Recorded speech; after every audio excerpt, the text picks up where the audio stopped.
How do you value innovation? Highly, right? But how do you value it? My position at the Colorado Springs Office of Innovation and Sustainability, part of my mission is to allocate the hidden costs of city services when budgets and expenditure reports don't tell the whole story. We develop and pilot a lot of outside-of-the-box projects that haven't been tried before, and some of these take off, and some of them are not going to. So we needed a way to develop a measure of the value generated from the work of innovation. We need to monetize our successes and weigh that against the cost of our office. In essence, we needed a return on investment measure. The culture of Colorado Springs, its conservative values and focus on limited government, demanded that government innovation pay its own way. So we came up with a blank screen. There we go.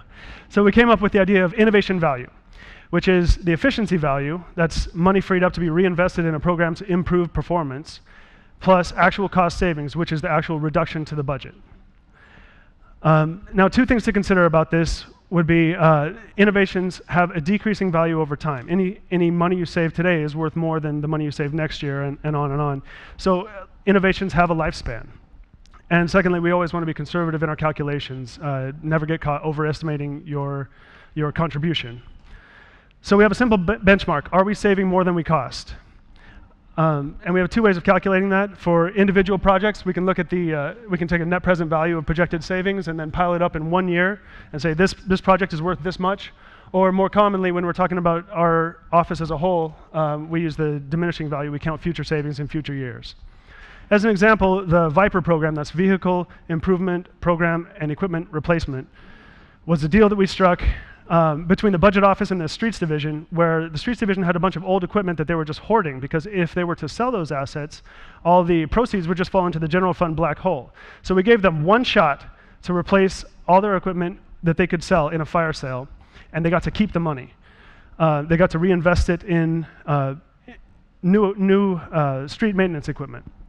So they did that. They turned, I believe it was 69 pieces of equipment into 12. And they benefited with improved performance, and the maintenance savings on those vehicles was $150,000 a year that we counted towards offsetting our budget. So budget was happy, streets was happy, and we counted the ongoing savings toward offsetting our budget. So other projects include energy efficiency retrofits, behavioral changes, Lean Six Sigma efforts. And we take all these projects and we stack them together and we compare them against the black line, which is the cost of our budget. Some of us are going off of grants next year with the loss of the Recovery Act. So what you can see is that we saved more than we cost in 2012, and the year's not over. 2013, we have some ongoing savings that are going to offset a lot of our costs, but we need some new projects.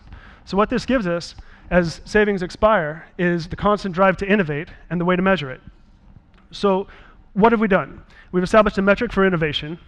We've effectively removed ourselves from the city books. We've made other city groups more efficient, and we've tied resource conservation to fiscal conservation by combining different styles of projects, energy efficiency and performance. So what's next? Well, having paid for yourself comes in handy. It frees us up to explore ideas that may not be understood by city administration or others. It frees us up to network with the community. It allows us to cultivate and support a spirit of innovation within the city organization, and it allows us to tell our own story. As Nigel will tell you, you have to celebrate your successes if you're going to absorb the risk of failure.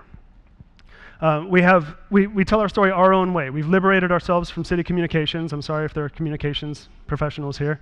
But we tell our own story. We have our own Facebook page. We tweet incessantly.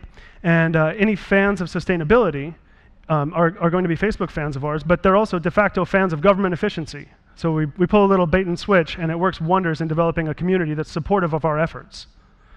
And we like to keep it weird. I'm a child of the internet, so this is how I communicate. That's me on the bike, on the air bicycle, and that's Huracan Ramirez holding a LED street light that we put up. So to us, you can't separate innovation from sustainability. So that's why we call what we do Sustainnovation.